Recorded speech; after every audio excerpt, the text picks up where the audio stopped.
Hello दोस्तों, कैसे हो आप सभी। आज मैं आपके लिए कहानी लेकर आई हूँ। एक माँ अपनी बेटी के साथ ऐसा कैसे कर सकती है। संगीता नर्सिंग होम के बाहर बैठी लगातार रोई जा रही थी जब से उसकी बेटी काव्या की फ्रेंड का फ़ोन आया था। पता नहीं आंटी जी, काव्या को क्या हुआ, बेहोश हो गई है। मैं उसे लेकर डॉक्टर के पास जा रही हूँ, आप भी आ जाइए। तो मैं जल्दी से अपनी बेटी के पास पहुँच गई थी। इतनी देर में काव्या की फ्रेंड नीलू उसके पास आकर कहती है, आंटी जी अब काव्या ठीक है। एकदम से ज़्यादा टेंशन की वजह से बीपी बढ़ गया था। अब चिंता की कोई बात नहीं है, डॉक्टर ने उसे रेस्ट करने के लिए कहा है। तो मैं फिर से रोने लगी। टीना ने पानी का गिलास लाकर दिया और चुप करवाने लगी। थोड़ी देर बाद मैंने पूछा, टीना ऐसा एकदम क्या हो गया था कि उसकी इतनी टेंशन हो गई। आंटी जी बुरा मत मानना, पर काव्या की जो आज हालत है वह आपकी वजह से है। उसकी जिम्मेदार आप हो। मैंने क्या किया। मैं तो काव्या से बहुत प्यार करती हूँ। उसके सिवाय दुनिया में मेरा है ही कौन।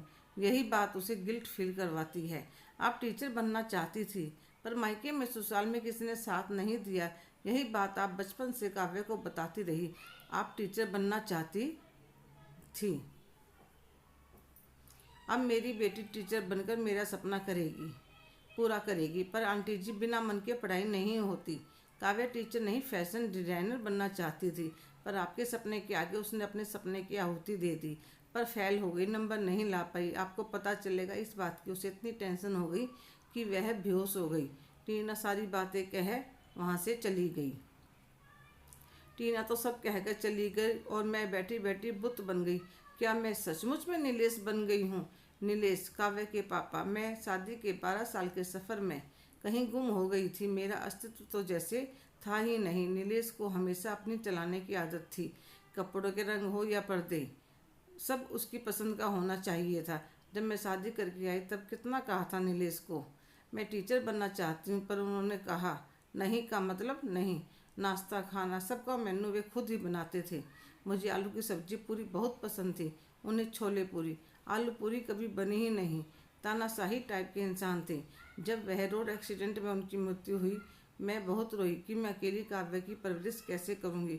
शादी का इतना लंबा सफ़र, एक दूसरे की आदत पड़ गई थी, चाहे वह इंसान आपको बिल्कुल भी पसंद क्यों ना हो।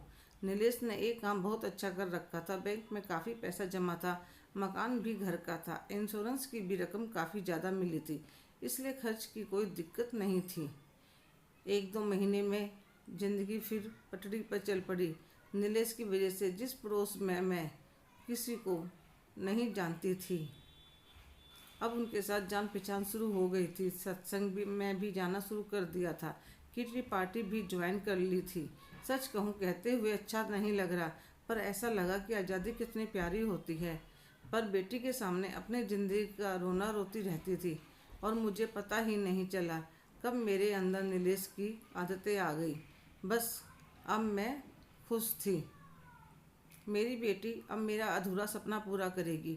मैं टीचर ना बन सकी, पर टीचर की मम्मी तो बन जाऊंगी।